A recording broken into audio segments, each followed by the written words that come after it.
Chapter 4. I rushed into the elevator, out of breath. He was the most obscene man I had come across since I met Max. I had to find out who he was, because I was at a disadvantage not knowing anything about him, but clearly he knew me and Max. I tried Googling him and nothing came up. Maybe I hadn't gone back far enough. Wait, he's about Max's age, 30-something. Let's see. It struck me, I whispered, let me Google tenants in our building on Park Avenue. And there it was, his picture, and what a picture. Clearly he was a ladies' man. Every page filled with him and a different woman. His name Robert Montgomery, and he's a lawyer and businessman like Max. How curious. As I scrolled through trying to glean some idea of what kind of man would stalk a married woman, the doorbell rang. I shut down my laptop, planning on returning later. What now? Didn't Lapita hear the door? I walked quickly to answer the door. The doorman was taking his usual breaks and didn't call up to notify me of a visitor. I opened the door, and the doorman stood with a basket of yellow roses with a judgmental expression. An eyebrow raised. Who are they from? Mrs. Blackstone, I just make the delivery. He handed me the beautiful basket overflowing with an assortment of long stem roses, placed it on the floor at the entrance to my foyer, and he stepped outside and went about his way. What now? I exhaled and opened the card. Another present of roses. I bent to smell them, and there was a key hidden inside the envelope. My breathing deepened. I read it. When you want someone to satisfy you and there is no one, I can give you what you need. Holy shit. How does he know what I need? Am I that transparent? Oh fuck me, I murmured. This is getting out of hand. Should I tell Max? No. I shouted into the empty room. I had answered my own question. He's so jealous. Who knows what he could do? At least I still have my freedom. I can go where I want. I focused on the note. What does he mean? He couldn't know anything about Max's needs for BDSM. Or could he? Only I was sure of this, but then I couldn't be sure of anything anymore. I reached for the phone and called Crystal. I needed to talk to Jonas. Hello. Crystal. Is Jonas there? Who is this? Crystal said with a tense, desperate voice. It's me, Crystal, Alex. Oh, Alex, I was thinking of calling you, she said with a whine. I made a big mistake getting pregnant for Jonas. I thought Jonas had changed. Crystal went on and on about her problems with that twin brother of Max. Once Jonas took Crystal from my friend, he was satisfied. Then he began to neglect her, to indulge in his demons. Sounds like someone else I know. After listening to her and agreeing with everything she said, I gave her a few sympathetic and encouraging words. Jonas loves you. I will speak to him. Have him call me when he returns. Okay, Alex, but don't tell him I discussed our personal life with you. I hung up the phone, and instead of throwing the key away, which Robert deliberately sent me, I placed it in my jewelry box. Getting little sleep because I didn't have Max's warm body next to me, I woke early and dressed, had breakfast with my boys and Lapita, gathered them up with the little dog in tow and took them to their favorite place, the park, for an hour. I expected Brandon at 11. I promised to show him the garage and let him take the Bentley out to get acquainted with it. After a shower from all that running around after the children, I dressed in tailored black pants and a white shirt. The doorman rang my bell and announced that my driver had arrived. I said to the doorman, have him wait for me in the lobby. Rushing out into the hall, searching through my bag, making sure I had my keys, I hit the wrong elevator button, and it opened immediately. Don't be afraid to get in here with me. I won't tie you up and take you in this elevator, although I'm tempted. I want your full cooperation, Mrs. Blackstone, Robert said, shooting me a sinister grin and a wink, together with his expensive smile. I felt warm sensations travel throughout my body. My legs grew weak. I should never have gotten on that elevator, but I had to prove a point, and that was I wasn't afraid of him. Do you always talk to married women that way? I stared him down. Suppose I were to tell my husband, or better yet call the police, and tell them that there is a sex fiend lurking in the elevators in my building.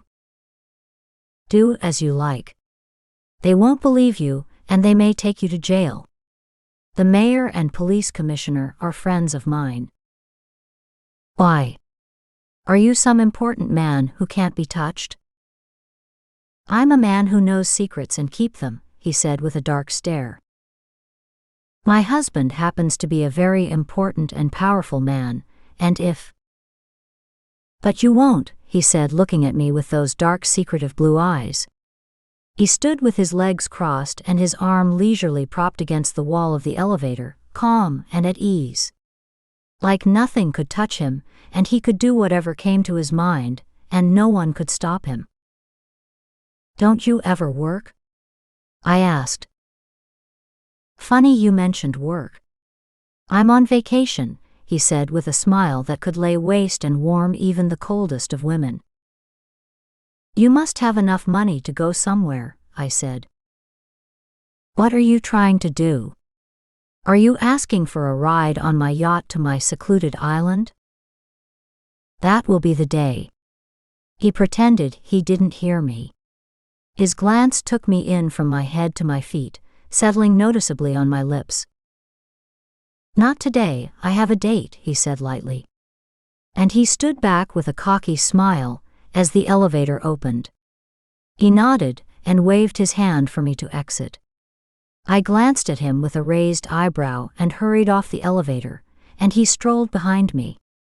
Feeling his eyes on me, I stopped and turned, and then I spotted Brandon standing with his arm propped on the security desk. I had never been so happy to see anyone.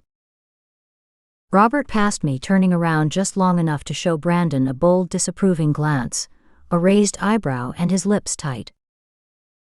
Brandon ignored him. Have you been waiting long? I asked Brandon. No, Mrs. Blackstone. Don't call me Mrs. Blackstone, call me Alex. You and I are the same age. We turned and headed for the elevator to the garage.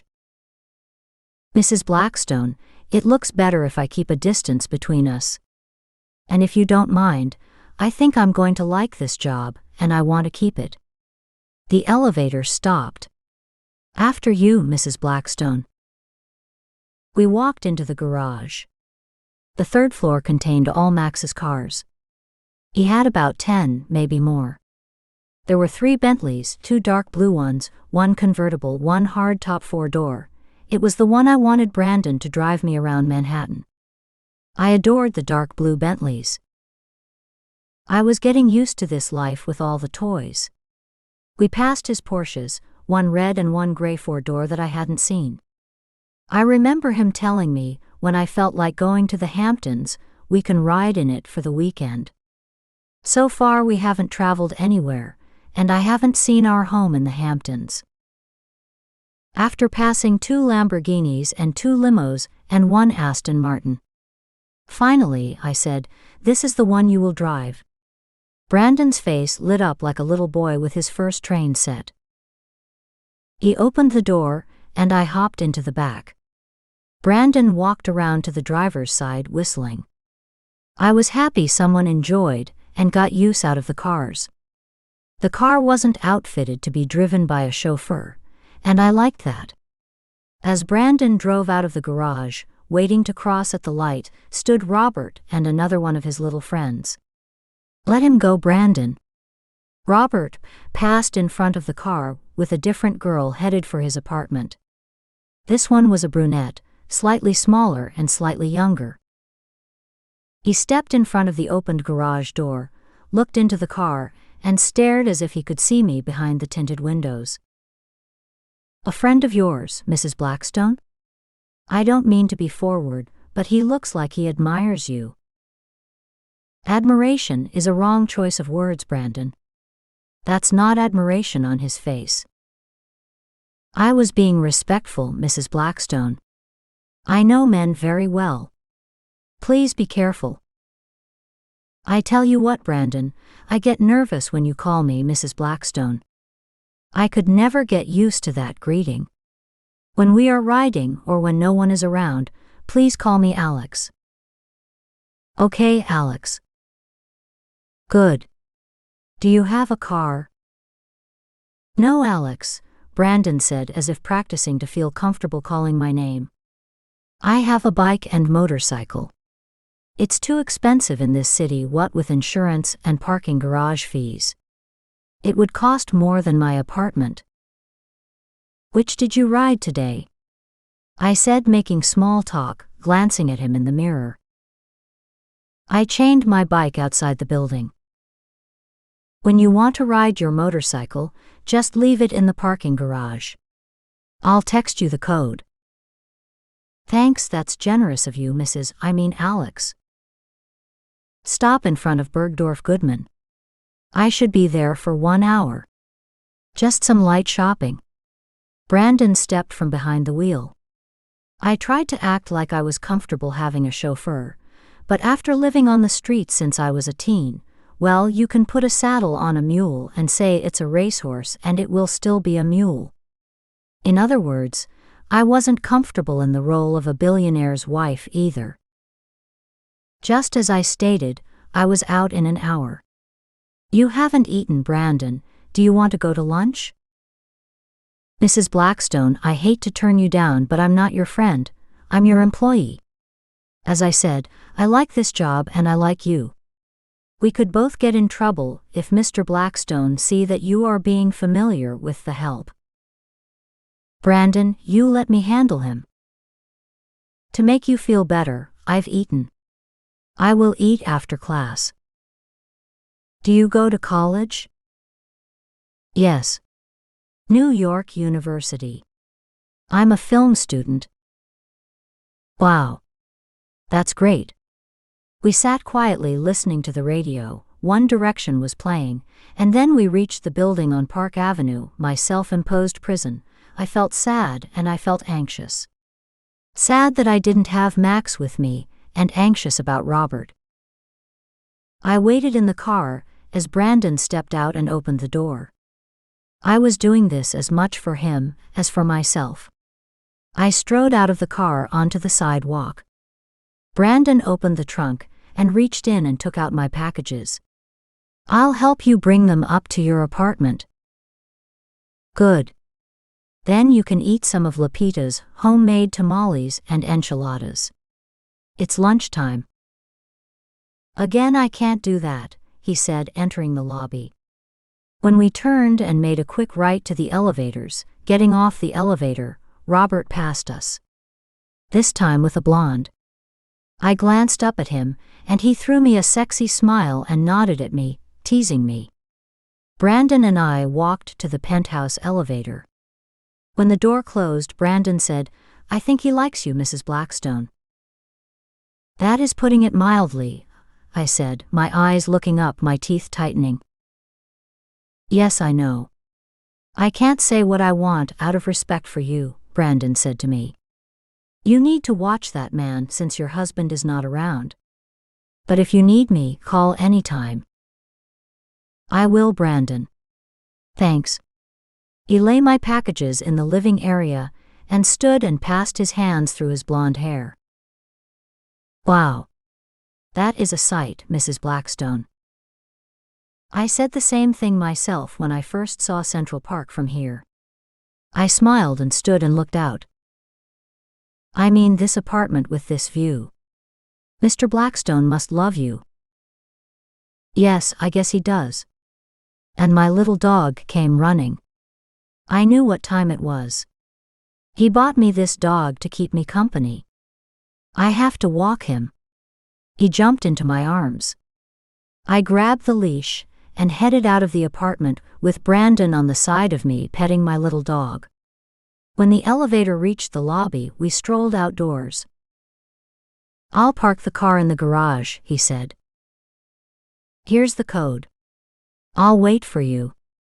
It didn't take Brandon but a few minutes. Just enough time for the dog to do his business, and Brandon was back handing me the keys. He unhitched his bike and rode away. I strolled along thinking about Max. Looking down at the puppy, I spied a pair of 11-size perfect polished shoes, the kind I'd seen on Max. A pair of expensive Italian bespoke black leather shoes, made especially for those feet. I raised my head staring, taking in a pair of long legs inside a pair of perfectly tailored black slacks, and an alligator belt holding on to a white shirt that fit so well inside his pants.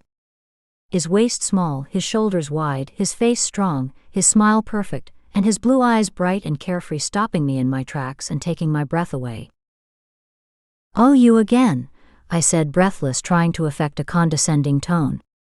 He reached out to pat my dog, and I pulled it away. Poor dog, he didn't understand. He looked at me with his sad big eyes. "What do I have to do to get rid of you?" I said. "Have dinner with me. In my apartment." The thought may have crossed my mind, but all I could visualize was my weakness for this stranger. I didn't know what I was capable of doing, or what he was capable of doing to me. "Do you think I would get close to your apartment? Who knows what goes on in there? Are you jealous? Are you concerned with what I do in my apartment? It's probably more interesting than anything in yours." I raised my eyebrow, and with a huff I turned to walk away. He stood in front of me and said, "Then invite me to your apartment for dinner." "That's like inviting Dracula in." He smiled, and I put my dog down and hurried along back to the building with him walking beside me, and then he was ahead of me and made a sudden stop, turning facing me. "What if I invited you to a restaurant for dinner? Somewhere safe?" he said with a brazen smirk. "I don't make dates with strange men when my husband is away." "So Blackstone is away. That means you will be calling me sooner than you think." "That will be the day," I said, and I sauntered away from him, inside the lobby of my apartment building, hoping for protection from him, hoping for protection from my own sadistic and erotic thoughts of him. The doorman called out to me and jolted me back to reality. "Mrs. Blackstone, a gentleman said that he was your brother-in-law, and that I should let him go up to your apartment. He looked a hell of a lot like Mr. Blackstone, so I sent him up." "That's fine, Ralph." My mind wasn't on Jonas, it was on the tall, seductive stranger, and when I looked around, he was standing behind me. "Now I see I will have to navigate around two men to get to you. Here's my card. Call me if you need me," he said with a whisper, his inviting lips invading my mind when I stared at him. He handed me his card, and for some reason I reached for it. I glanced at the card. "A lawyer," I mumbled, my eyes blinking for a second. "Oh God, another one." I closed my eyes, murmuring, "That's all I need." He looked my way, and I tossed it in the nearest trash bin. When I arrived in the safety of my apartment, I dropped the dog off near his bed, and he scampered to his nearest resting spot. Under the couch. No one was home, which was good because I wanted to talk to Jonas and get him out as soon as possible, and let him get back to Crystal. I didn't need him around with his shallow, thoughtless behavior. "Jonas," I said, calling out to him. He stepped from the dining table and headed in my direction. "Alex, you are more beautiful than the day I first met you. Having a baby does wonders for you." He kissed me on both cheeks, then gave me a hug that lasted a few minutes. That hug worried me. But then everything about Jonas made my skin crawl. I looked into his dark eyes. He fell on my sofa with a large sigh. What's wrong now, Jonas? I sat pensive, gazing at him and his theatrics, when he balled his fist and put it to his mouth. Then with his fist he tapped his forehead over and over, until I took his hand and held it. Well, he said, exhaling and lowering his head. Get to the point, I said, knowing he would tell me anyway. But with him, it would take a lot longer, with a few dramatic effects thrown in for good measure. I didn't have time for him. I lost enough time with him in San Francisco. The stress of him in jail, and Jonas and Max accused of murdering his fiancée. Too much drama comes with Jonas. You know how Max said that he wouldn't help me again if I got in trouble. Don't tell me that you did something stupid again? He nodded his head like a child who was caught pinching his little brother. Don't judge me, Alex. But I'm in trouble. It has to do with one of my BDSM clubs in Manhattan. It wasn't me this time. He raised both hands. One of my patrons went too far with one of the girls and she... Did she die? No. But she was in bad shape and she threatened to call the cops. And she wanted a large settlement to keep it quiet. I was low on money because of Crystal and my businesses. Never mind Crystal, and never mind your business. What happened? I said to him, pissed beyond belief. I never like to waste time with all the intimations and ceremonies Jonas takes me through, because after all, we would end up at the same place, and my way we would get to the point sooner. There is this lawyer, and he did me a favor by taking care of the situation. When I asked him what he wanted in return, he said, I know this is crazy. I sat waiting for the crazy part that always accompanied Jonas. He said he wanted my brother's wife for a night. He said what? I cocked my head to the side, trying to wrap my mind around that statement. I sat up straight, stunned. And what did you say? I said, of course not. I was right to say that, wasn't I, Alex? And his eyes grew large and sad. What the fuck do you think, Jonas? Jonas moved close to me and touched my hand, and I stood up and pointed. Get out. You don't know, Alex, it's more than that. If you don't do this, my life is over. Crystal will leave me, Max will turn his back on me, and my partners will kill me, he said, matter of fact. No emotion, no tears. His face cold, pale, and lifeless. I'm begging you, Alex, Jonas shamelessly got on his knees. It's not like you haven't done this before. What am I expected to do? I hissed, my voice unsympathetic and quiet. And for how long? My voice cracking. My eyes could have burned through Jonas. Here I am mixed up with his weird bullshit again. Why me? I asked the heavens. The lawyer wants you as his dom. As his what? Have you lost your mind? Don't answer that. I know you have a few issues, to be exact, you have a lot of issues. I sat down and leaned back in my chair, trying to recover, my hand clutching my mouth. I stood up and paced around the room, then coming back to Jonas I said, that doesn't sound like a temporary thing. And how am I to keep that from Max? If he found out something like that, we would both be pariahs in his eyes. He would take my boys. I won't let that happen. How could you stop it? I questioned. The lawyer is a decent enough guy. He just likes to be flogged. That's all you have to do. He won't see you because he wears this hood over his head. He doesn't want to be recognized. Just 1 hour you cane him and then it's over. I'm going to monitor everything. Jonas's begging eyes glanced at me, knowing that I wouldn't let him get killed over something as simple as flogging a man. Who knows, Alex, you might enjoy taking your frustrations out. It can only be good for your relationship with Max. Shut up. I narrowed my eyes. If you say one more word. I thought of something. Maybe we can pay him off.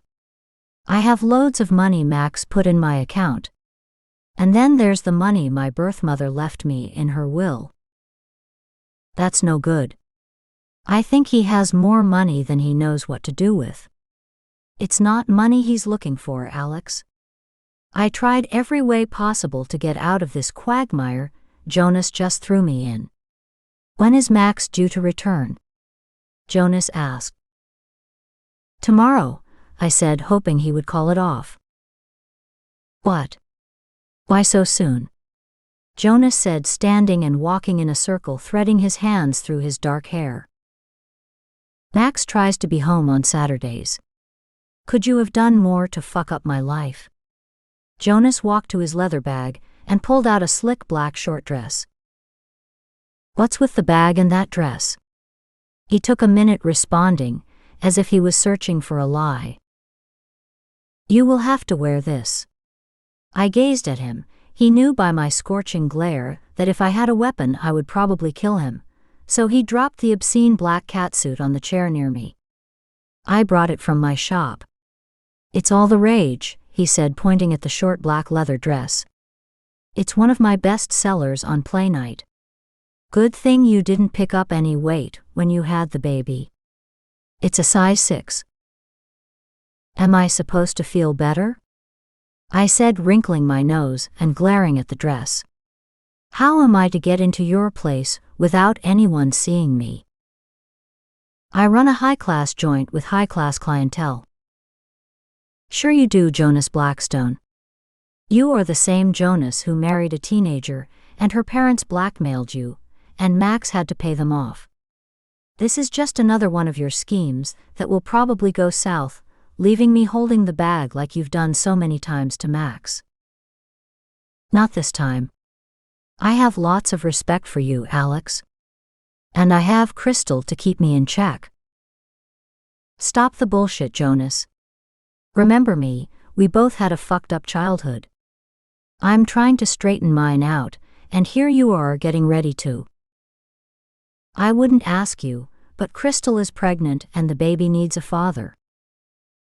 Just like my sons need their mother. Remember? I peeked at Jonas with his head down, and I felt sorry for him. Maybe that was what Max was trying to tell me. Jonas couldn't help fucking up his life, and those that came around him. He didn't mean any harm. He just wasn't right when he came home from Afghanistan. Just this once, I said, pointing a finger at him. I gave in against my better judgment. He took my hand and kissed it.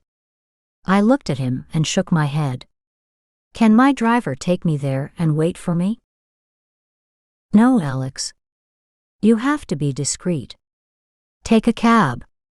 I'll make sure you have transportation back. I shot a worried glance at him. And wear one of your wigs and carry your silk black mask, he said. Anything else? I said in my most sarcastic voice. This had better be the truth. I swear, Jonas said, holding up 2 fingers.